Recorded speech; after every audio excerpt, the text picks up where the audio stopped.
Namaku Arif. Tahun 2007, aku bekerja sebagai sopir travel antar kota, jurusan Yogyakarta, Cilacap. Malam itu, seperti biasanya, aku menunggu penumpang di area parkir Bandara Adi Sucipto. Suasana hangat, tapi waspada. Para sopir saling bercerita sambil menunggu order. Ada yang charteran, ada yang ngetem penumpang umum. Aku sendiri sudah dapat 3 penumpang malam itu.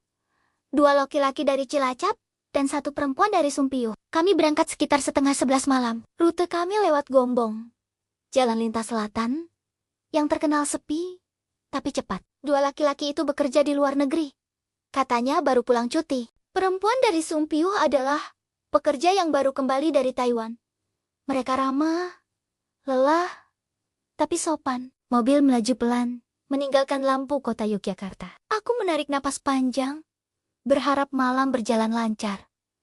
Awal perjalanan biasa saja. Kami sempat bercanda ringan tentang makanan luar negeri dan kerinduan akan rumah. Setelah keluar dari kota, jalan mulai sunyi. Pepohonan di kanan kiri hanya tampak sebagai bayangan gelap. 2 penumpang pria tertidur, sedangkan perempuan dari Sumpiyuh masih terjaga, menatap keluar jendela. Sekitar tengah malam, aku berhenti di warung kopi kecil di perbatasan Kulon Progo. Warung itu masih buka. Aku mengajak penumpang untuk beristirahat sejenak. Kami duduk di bangku kayu sambil minum kopi panas.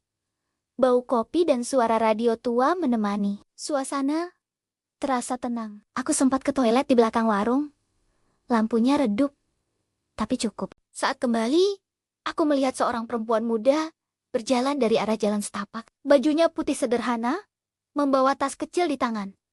Ia seperti sedang mencari tumpangan. Ketika aku dan penumpang lain hendak melanjutkan perjalanan, perempuan itu mendekat dan bertanya pelan. "Mas, angkutan ke arah Gombong masih ada?" Suaranya sopan, tapi matanya tampak sayu. Karena masih ada kursi kosong, aku menawarkan, "Kalau mau, ikut kami saja." "Mbak, kami lewat sana."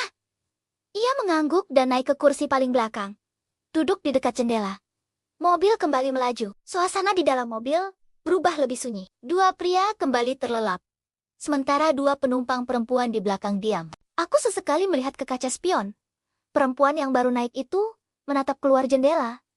Wajahnya tenang, tapi dingin. Tidak bersuara, tidak bergerak banyak. Ada sesuatu yang sulit dijelaskan dari tatapannya. Sekitar setengah jam kemudian, perempuan itu berkata lembut, "Mas, nanti kalau sampai jembatan kecil, tolong berhenti." "Ya," aku mengangguk. Jalan menuju Gombong makin gelap. Hanya lampu kendaraan kami yang menyala. Ketika sampai di jembatan kecil, seperti yang ia sebut, aku menepi perlahan. Tapi saat menoleh ke belakang, kursi tempat perempuan itu duduk sudah kosong. Tidak ada suara pintu terbuka. Tidak ada langkah keluar. Hanya kursi kosong yang tertinggal. Aku menatap kaca spion dengan napas tercekat. Perempuan Sumpiyuh yang duduk di sebelahnya membuka mata dengan wajah tegang. Dengan suara bergetar ia berkata, "Mas, perempuan yang tadi duduk di sebelahku." Dia hilang begitu saja. Aku tak menjawab, hanya diam. Jantungku berdetak cepat. Kami semua turun sebentar, memeriksa sekitar jembatan, tapi tidak ada siapapun di sana. Hanya angin malam dan suara air yang mengalir pelan di bawah jembatan. Kami segera kembali ke mobil dan melanjutkan perjalanan. Tidak ada yang bicara. Musik pelan dari radio hanya mempertebal suasana dingin. Beberapa kilometer kemudian, kami melewati kerumunan orang di pinggir jalan. Sepertinya ada kecelakaan. Aku memperlambat laju mobil. Dari kejauhan, kulihat sosok yang sangat familiar. Seorang perempuan bergaun putih, membawa tas kecil, berdiri di tepi jalan di antara orang-orang. Sekilas pandanganku beralih, dan di tanah tampak tubuh seorang perempuan yang sudah ditutupi kain dan kardus bekas. Aku menahan napas. Perempuan itu mengenakan pakaian yang sama seperti penumpang tadi. Kami semua terdiam. Tidak ada yang bicara sampai perjalanan hampir selesai. Perempuan Sumpiyuh menatap keluar jendela, berdoa pelan. 2 laki-laki Cilacap memilih diam. Aku hanya bisa fokus menyetir, berharap segera sampai. Sekitar pukul 2 dini hari, kami tiba di alun-alun Cilacap. 2 penumpang pria turun dan mengucapkan terima kasih. Perempuan Sumpiyuh kuturunkan di dekat sekolah di Sumpiyuh. Setelah itu, hanya aku sendiri di mobil. Aku berhenti di SPBU untuk mengisi bensin. Saat duduk di kursi pengemudi, aku menatap kaca spion. Kursi belakang kosong, tapi rasanya ada yang masih memperhatikan. Aku menarik napas panjang, berusaha tenang. Dalam hati aku berdoa, agar semua penumpang malam itu mendapatkan tempat terbaik, baik yang masih hidup, maupun yang telah berpulang. Keesokan paginya, aku sengaja kembali ke warung kopi tempat kami berhenti malam sebelumnya. Pemilik warung menyambut ramah.